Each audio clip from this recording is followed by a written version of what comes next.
Well, here we are, ladies and gentlemen. Chelsea versus Fulham, the West London derby. The Fulham derby, 1-1, a point apiece, shared in the Premier League. That's right, the West London All-Stars, Galacticos, Globetrotters, whatever you want to call us, drawing with Fulham. And, I mean, I'm okay, I know, many of you would have dared to dream with a big transfer spend over January that, yes, immediately after buying all these very talented players, we're just going to do it together, snap together and do very well and reach top four. But the truth is, we came up against a very good Fulham team who are indeed above us in the table. But a more salient point is they're just a team. They know each other. And they've known each other for a long, long time under Marco Silva. They know exactly what they have to do. And Potter, obviously appointed after the start of the season, has inherited a underachieving squad and bought a load of very talented players for, an unprecedented amount of outlay money. And the truth is, it isn't just going to, do really well immediately. Although defense still very good, some positive stuff to talk about. But ultimately, frustrating. And we're going to reflect on that here today. So thanks for joining me. We are going to talk about it. I do appreciate all interactions, the likes and comments. And you are welcome to subscribe. Of course you are welcome. I'd love to have you here. Put the microphones up, baby. Where the fucking microphones? Oh, there they are. Enzo looks very good, doesn't he? So does Madueke. He looks pretty good. Datro Fofana, positive. And Badiashile. Looks like we know what to do. Yeah, get rid of the microphones. Looks like we know what we're doing with signings all of a sudden. We, of course, saw the co-ownership in Stamford Bridge up in the stands. Todd Bowley, Badad Egbali, Paul Winstanley, and Joe Shields. Think Tank Brethren. The recruitment, gang. And to be honest, in terms of new recruitment, not real bad. I'm looking at the Who Scored match graphic as we speak, or rather as I speak to you, and the highest Chelsea player is Enzo Fernandez. Now, this is interesting. Enzo Fernandez starting this game immediately. This kind of demonstrates Chelsea being in the trenches in terms of what we had prior to the transfer window. And you know what another representation of that is? The other fixture against Fulham, but weeks ago, where we lost 2-1, where João Felix had been in the country for a day and was immediately thrown into start. And guess what? Newsflash, was our best player on the day, prior to getting himself sent off, of course. So seemingly Enzo Fernandez, I guess, would represent the same. Someone who's been in the country for but a day or prior or one training session. I mean, João Felix speaks English. Pretty darn good English. He can communicate with the gaffer. Enzo Fernandez only speaks Spanish, but despite only, not speaking the language, despite barely getting in here in time after a big, dramatic, I imagine psychologically draining transfer saga for what is a English world record sum, despite all that, he was thrown in immediately and played very well. Played very well against a team that's well coached in the art of Premier League football. Fast, furious, and physical, ladies and gentlemen. So we played a back four with 4-3-3.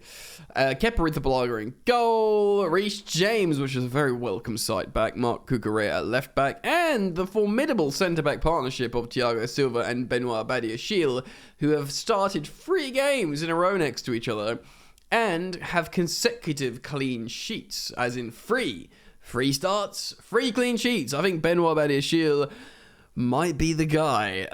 We had Enzo Fernandez starting in a lone pivot. So, yes, a lone pivot. His stats were very impressive for defensive metrics. And he tried to get his head up. He made a few good forward passes, but he wasn't playing too risky, which was probably for the best. I imagine he was told not to. Like, mate, you've just touched down in the Prem. Don't do anything silly. And although he impressed with a few things, I think he wasn't going to go too crazy. He was flanked by the Brexit duo number 8, Gallagher and Mason Mount. Only joking. And up front, Kai Havertz playing as a striker with Mykhailo Mudryk playing left wing, which I thought he might actually, because I brought him into my fantasy football wrongly. And yeah, who else did we have on the right wing? Why can't I check this out? Obviously, Noni Madueke came on for, that's right, Hakim Ziyech, the boy who didn't get his PSG move unfairly. Obviously, the paperwork wasn't sent in time, so it was rather interesting to see him dropped immediately right in. Yes, both teams had 10 shots. We had over 66% possession. We're at home. We had a much better pass rate. They had more dribbles. We won more aerials, and we won much more tackles. To be honest, genuinely, it was a pretty close game. I think if a team might have won, I had a feeling it would have been us later in the game with substitutions and stuff. But I'm pretty philosophical about this. A well-coached, well-settled team that beat us recently against whatever Chelsea is at the moment. You know, obviously they play a 4-2-3-1. Paulinho in midfield has been revelation for them. Mitrovic was back, though I don't think Mitrovic was particularly great in this game. Though the whole back four for Fulham were very good. Kenny Tete, a right back, I think was sensational. He was very, very good. He seemed to be just very confident. And Willian was excellent. He played, obviously, he was the highest rated Fulham player here on the Who Scored graphic I'm looking at for metrics. Willian was very, very good, seemingly very impressive. We've always known he'll work very hard, but he's just clever and he knows where to stand when in the Premier League, and he knows Chelsea. Willian's not going to be a Galactico for the next few years. He's probably pushing the wrong side of 35, I imagine. I know he's must be 34 or something. But yeah, he's a good player. He knows what to do. He works hard. And in this game where there's no standout, supersonic, confident forward, a hard worker that knows what to do like Willian stands out. We had some appearances from Raheem Sterling at left wing. Originally Noni Madueke came on left wing, but then moved over to his preferred right wing because he's a left footer, of course. Sterling came on at left wing. Azpilicueta replaced a rather quiet Reece James at right back, and Ben Chilwell, a very warm and welcome reappearance from Ben Chilwell at left back. It's just good to see him back, especially when Mark Cucurella looked like he was being targeted in this game. So let's talk about player performances for context and understanding about this, hard-earned point. Kepa Arrizabalaga in goal, I actually think was very good. He was very good on the ball. He made a couple of saves. Even when, was it Mitro tried to chip him on the line, he looked cool as a cucumber in the end when he saved that. He made a good few saves. Kepa Arrizabalaga, I'm very happy with him, to be honest, in this game. I can't make any complaints. Made a few saves, good on the ball. Big check, big tick. Kepa Arrizabalaga. Reece James, actually, right back, was very quiet. I wonder if it's because he's just come back. Obviously, he's just made a return. He needs to cook up a new relationship with whoever eventually lands in the right wing spot, which I have a feeling it's going to be Noni Madueke. Of course, it was Ziyech in this game. And Ziyech, though, playing some ambitious forward passes, it wasn't the one. Big tick for not only the goalkeeper, but the two centre-backs. Thiago Silva, evergreen. We're going to say the same god-darn thing every week about him. Very good, very professional, sensible. He goes from just being sensible to doing something very, very, very elite if he needs to, but he generally doesn't want to because dude is a pensioner. His partner, though, French-speaking and, of course, French national, Benoit Badiashile, looks like the most value for money so far in terms of our transfers. Like I said earlier in the video, 3 starts, 3 clean sheets. James quiet. Cucurella, I don't think a lot of people were grilling him. He wasn't good in this game. He was targeted. I think we're not utilising perhaps his strengths, but the sooner we get Ben Chilwell in for a starter like Reece James, and those two fullbacks respectively are settled, the sooner Chelsea are going to be a better football team. And a settled football team. You look at Robinson and Tete at Fulham, they know exactly what they're doing. I don't think Robinson's particularly amazing, but Tete just knew exactly when to go forward, exactly when to defend, and that's why He was super good, I think. Midfield. Let's talk about the number 8, Mount and Gallagher. I think they were relatively poor, both of them. I don't really know what else to say. I think Mount's been poor for a while. He looks lost. He went from being like such an integral, important player for Chelsea to, as in like leading the standard and setting a standard and, all that kind of stuff, to sort of getting a bit lost. Getting a bit lost on the pitch, don't really know what he's doing or what he's supposed to be doing. Gallagher, a little bit more influential than Mason Mount, but still pretty poor in times. A little bit more tenacious in the final third, trying to get things done, but ultimately both of them as number 8s were disappointing. And maybe largely because they were flanking what was a much more impressive performance in, of course, new superstar Enzo Fernandez. Made a lot in the first half. He was, I don't know what the metrics were at full time, but in the first half he was top for like all the defensive metrics in this game. Very, very impressive indeed.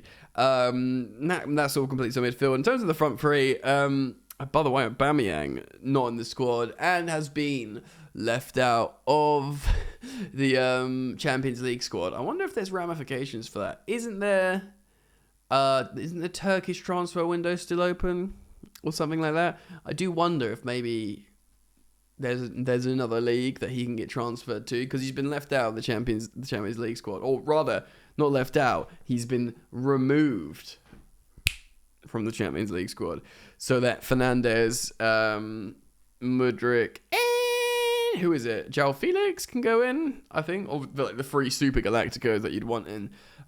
Yes, so in terms of what front three played in this game, we had Havertz. I kind of expected that. Now, Havertz has proven to play really well with João Felix, and of course the reverse fixture of this one before he got sent off. But also you may have seen training clips of João Felix just linking up with Havertz. They look like they've got good chemistry, so I kind of get maybe trying to keep Havertz in the game. He hit the crossbar, I think. I don't know, it wasn't particularly good. Now, Mykhailo Mudryk was hooked at half-time, I believe, in the 45th minute. Let me confirm. Yeah, I think he was at half-time. And Noni Madueke came on at left wing, and of course Noni went to right wing when Sterling came on. Mudryk, of course, great player. We just didn't, this wasn't the game for him. He wasn't occupying the right spaces, or the game didn't afford him the opportunity to occupy the right spaces and get on running. He looked a little bit frustrated. He just wasn't involved in that first game. It looked like more of like a less sort of running in behind and more of a conventional winger, take the ball and dribble, which of course is Madueke, was more appropriate. So Graham Potter took it upon himself to make that substitution. And like I said, Madueke came on left wing and then moved over to the right when Sterling came on. Actually, Madueke looked in the earlier stages of him coming on, he looked very, very good. And I even tweeted at this point the 2 centre backs, Badiashile, Silva, and Fernandez. They were like my 3, that sort of early spine. And I guess you could add Kepa. It's probably unfair to like disregard Kepa when he does good things, but those, the 2 centre backs and the lone pivot in Enzo, they were my best performers, which says a lot about our attack. But Madueke, I was like, I didn't necessarily add him to those best 3, but I was thinking, this guy is clearly doing something. Sterling came on and did a bit, but he also very much looked like Raheem Sterling with a few wasted opportunities. But absolutely, like Madueke, like Fernandez in the centre-backs, maybe a bit of Kepa, David Datro Fofana does deserve a shout-out, because he does look like what he is. And ladies and gentlemen, that is a centre-forward. Had he scored the goal in this game when he rounded the keeper, Bert Leno, and forced a goal line clearance, or put it just wide, I can't remember, but he did very good work, excellent centre-forward work. Should he have scored that? And imagine if he did the Didier Drogba celebration. The title of this video would be very, very different indeed. But, off the bench, Premier League debut, he did his thing. Now, you'll all be disappointed, naturally, because we've lost we haven't won a Premier League game against Fulham. This season, in fact, they've taken 4 points with us, and naturally it's very frustrating. But I have to sort of highlight the facts here, ladies and gentlemen. They're a well-coached, well-settled team, and we are far from settled. In fact, I'd argue we're the quintessential example of being not settled. So, yeah, It's going to take time. We're going to have some analysis, and we're going to find out what works and what combinations work. And the most salient point here is combinations and chemistry in the final third. But it's good to see Silva, Badiashile, and Fernandez defend and keep clean sheets on the bounce here. But we're going to need to eventually score a goal, and the only way that's going to happen is chemistry with the front players, the forward players. Maybe a little bit of shuffle with attacking midfield. I think the 2 8s here as like the hard-working 8s, and Mount and Gallagher didn't work too well. I think maybe a double pivot with a number 10. I said that before on my upload yesterday. Stick Fernandez next to Dennis Zakaria and put João Felix in the 10. Make Gallagher and Mount ride the bench until they're ready to come back and do bits, because they've both got it in them.